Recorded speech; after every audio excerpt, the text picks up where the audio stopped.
है Mohanlal NAS inter college TGT science. हमने basic toys बनाए हैं वेस्टेज को यूज़ करके साइंस एंड मैथमेटिक्स की बेसिक कंसेप्ट को समझाने के लिए।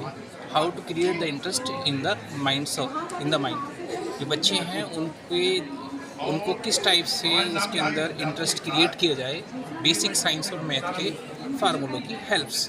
इसलिए हमने इन सब खिलौनों को बनाने के लिए वेस्टेज मटेरियल का यूज़ किया। सबसे पहले हमने पाई की वैल्यू जो बच्चों को मालूम होती है 3.14 यानी कि 22/7। इसको समझाने के लिए हमने सर्किल जो मैथ की एक बेसिक एस्पेक्ट है उसको बताया है कि जो पाई होती है वो परिधि डिवाइड बाई व्यास। 2πr को जब डिवाइड करते हैं 2r से तो पाई की वैल्यू आती है। बच्चों को ये पता नहीं चल पाता कि पाई की वैल्यू आती कैसे। तो हमने परिधि है, परिधि पे हमने 11 + 11 22 रील की कटिंग लगा के 7 रील की कटिंग लगाई है व्यास में। तो ये 22/7 यानी कि परिधि को जब व्यास से हम डिवाइड कर देते हैं तो हमारी पाई की वैल्यू आ जाती है। ये डेमोन्स्ट्रेशन है जो आर्यभट्ट जी ने बताया कि पाई की वैल्यू 3.14। तो बच्चों को इसका बेसिक बताया। अब हम बच्चों को कहते हैं कि ना इससे 2 बॉल को सेपरेशन करके बताएं। इससे 2 बॉल का सेपरेशन कैसे हो सकता है। This is the example of centrifugal forces. Centrifugal forces जब भी कोई पार्टिकल्स जो है किसी सर्किल में मूव करता है तो उसमें सेंट्रीफ्यूगल फोर्स बाहर की तरफ को लगता है सेंटर से, जिसके कारण ये बॉल बाहर हो जाती है। फर्स्ट ये आप सेंटर से ही आप रोटेट करेंगे इसको, जिसके कारण ये 2 बॉल अलग अलग हो जाती है, सेपरेट हो जाती है। This is the example of centrifugal forces. Second one, we can measure accurately with the height of any tree, any building. The first laser is spot in which जिसकी भी हमने ऊंचाई को नापना है उस पर हम लेजर लाइट डालते हैं। फिर हम थीटा मेजरमेंट करते हैं। सबसे पहले बेस जो आधार है उसकी लंबाई को मेजर कर लेते हैं। जो हमारा 10 थीटा है उसके लिए एक फार्मूला है कि लंब/आधार। आधार की वैल्यू को जैसे हम 10 थीटा की में वैल्यू पुट करते हैं तो हमारा उस पेड़ की उस बिल्डिंग की ऊंचाई को हम कैलकुलेट कर सकते हैं। पाइथागोरस थ्योरम का यूज़ करके हम जो हाइपोटेनियस मेजरमेंट करते हैं, बेस और लंब का जो स्क्वायर होता है उसका अंडर रूट जो होता है वो हमारा उससे हाइपोटेनियस में मेजरमेंट कर सकते हैं। इसकी हेल्प से लेज़र गाइडेड मिसाइलें जो हमारे लेज़र गाइडेड मिसाइलें बनती हैं, जो स्नीपर राइफल्स बनती हैं, तो उसमें हम लेज़र लाइट का इसलिए यूज़ करते हैं। और projectile motion plus mathematical aspect को यूज़ करके हम वेपन्स बनाते हैं।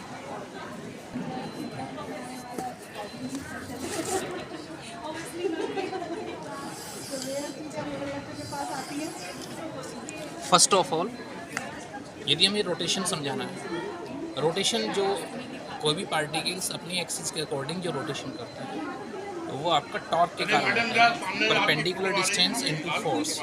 जब परपेंडिकुलर डिस्टेंस पे जो फोर्स अप्लाई होता है तो एक टॉर्क प्रेजेंट होता है, जिसके कारण कोई भी पार्टिकल अपनी एक्सिस के अकॉर्डिंग रोटेट होता है। हाँ जी, ये ठीक है। This one also represent reflection of light. कि रिफ्लेक्शन ऑफ लाइट ये बोलता है कि जिस एंगल से भी लाइट जाएगी उसी एंगल से ये रिफ्लेक्ट हो जाएगी। सपोज करिए हमने 50 से इसको रिप्रेजेंट किया तो ये 50 से ही वापस आएगी। ये देखिए ये 50 से भी है। तो इसमें बच्चों को हमने ये समझाया कि जिस एंगल से लाइट इंसिडेंट होती है उसी एंगल से लाइट रिफ्लेक्ट हो जाती है। This is the demonstration of reflection of light. This one छलनी में पानी कैसे रोकते हैं। हम रोक सकते हैं छलनी में पानी के लिए। ये देखिए छलनी से पानी को रोकना। What is the basic science behind this aspect. तो हम पूछना चाहते हैं कि इसके पीछे बेसिक साइंस क्या है।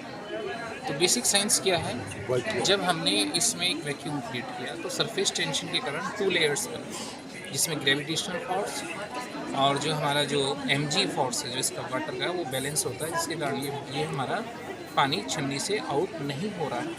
तो this is the basic example of surface tension and the balancing of force. छन्नी से पानी नहीं गिर रहा है। बाइक को रोक दिए, बाइक को बना दी। वैक्यूम जो सरफेस टेंशन होता है नहीं हो सकता। आप बेल्ट पहनते हैं, निकालो बेल्ट। नहीं बैठ कौन बेल्ट पहन रहा है? निकालिए बेल्ट, चमड़े की बेल्ट। अब देखिए ये बच्चा है ना, इसको देखो कैसे एक उंगली पे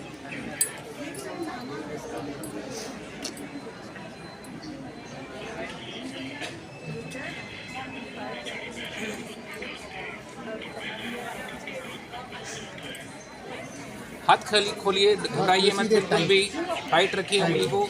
तब होगा ये। सीधी उंगली रखो, सीधी।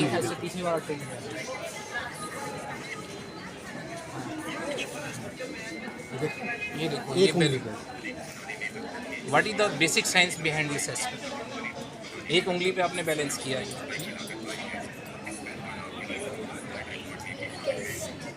How it can happen? बताइए आप। Moment of inertia and balancing of forces. Balancing of forces के कारण ये हमने ना एक गत्ते के उससे टुकड़े से काटा और इसके लिए MDF board centre of mass, MDF board, hard board. Hard गत्ते वाला जो होता है ना, हम उससे काटा। अच्छा, अब हमने आपको ये बताया कि ये दो चीज़ को करता है, न्यूटन्स लॉ को और किसको? मुझे नहीं पता, आप बताइए क्यों घूम रहा है? फोर्स कहाँ लग रहा है? फोर्स जब ये हवा हो रही है तो ये घूम रहा है। जब भी कोई पार्टिकल्स अपनी एक्सिस पे रोटेशन करता है तो वो ड्यू टू द जो भी मोशन होता है, सर्कुलर मोशन होता है, वो टॉर्क के कारण होता है। किसके कारण होता है? टॉर्क। फोर्स लगा किस डायरेक्शन में लगा? परपेंडिकुलर डायरेक्शन में लगा। हमें तो बेटा आपके जैसे बच्चे चाहिए जो एनर्जेटिक हो सके। बना के लेके आए कि ये न्यूटन्स का थर्ड लॉ कहता है, आपने फोर्स लगाया वापस आया। यदि मैं इसको सीधा कर देता, एक्शन रिएक्शन, यदि मैं इसको सीधा कर दूँ, अभी आप इससे समझेंगे। देखिए घूमा, ये क्यों नहीं हुआ? फोर्स लगाया ना। तो ये क्या है? जब फोर्स परपेंडिकुलर डायरेक्शन में लगता है, जब फोर्स परपेंडिकुलर डायरेक्शन में लगता है तो रोटेशन। यदि कोई पार्टिकल रोटेट कर रहा है, अर्थ रोटेट कर रही है, आपका कोई भी प्लेनेट रोटेट कर रहा है, इट्स मीन्स उसमें टॉर्क है। कोई भी रोटेट करेगा ना एक सर्किल में तो उस पर टॉर्क लग रहा होगा, परपेंडिकुलर डिस्टेंस और फोर्स। It's okay. अब आप मुझे ये बताइए, ये छोटा पार्टिकल्स, ये छोटा है ना, और ये क्या है? हल्का है। अब आप मुझे उठा सकते हो? नहीं उठा सकते। क्यों नहीं उठा सकते? ये उठाएगा, ये उठाएगा। क्यों उठा रहा है? What is the basic science? अब बताइए इसके बेसिक साइंस को। नहीं पता। जो सेंट्रीफ्यूगल फोर्स होता है, जो कोई पार्टिकल्स जो है ये यहाँ पे सेंटर है, जब पार्टिकल्स एक सर्किल में रोटेट करता है इसको टू फोर्स लगता है। एक तो सेंट्रीफ्यूगल फोर्स लगता है, एक सेंट्रीफ्यूगल बाहर को लगता है। तो सेंट्रीफ्यूगल जो फोर्स लग रहा है बाहर को, वो हैवी वेट को क्या कर रहा है? ऊपर को उठा रहा है। एक और इंटरेस्टिंग गेम खेलेंगे।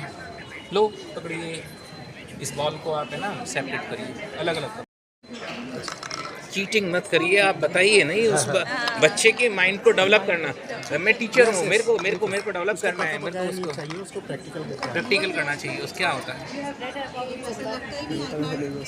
एक्चुअल में? पेरेंट्स जो ने इनको CBSE बोर्ड में बहुत अच्छे स्कूल में पढ़ा रखा है, बहुत अच्छी एस्पेक्ट है। देखो ये क्या है इस बॉडी का? सेंटर से जब हम रोटेट करते हैं, दिस इज सेंट्रीफ्यूगल। सेंट्रीफ्यूज से ही आपके नैनो पार्टिकल्स जो मिक्सिंग होते हैं ना, आप नैनो पार्टिकल सुनते हैं और आप ये टारगेटिंग ड्रग डिलीवरी सिस्टम पढ़ते हैं कि वहीं पे ड्रग डिलीवरी करेगा। सेंट्रीफ्यूज का कारण ही ये होता है कि हम सेपरेट कर देते हैं, सेंट्रीफ्यूगल सिस्टम अलग अलग कर देते हैं। मिल्क में कितनी क्रीम है बताता है, और ब्लड में कितना प्लाज्मा है।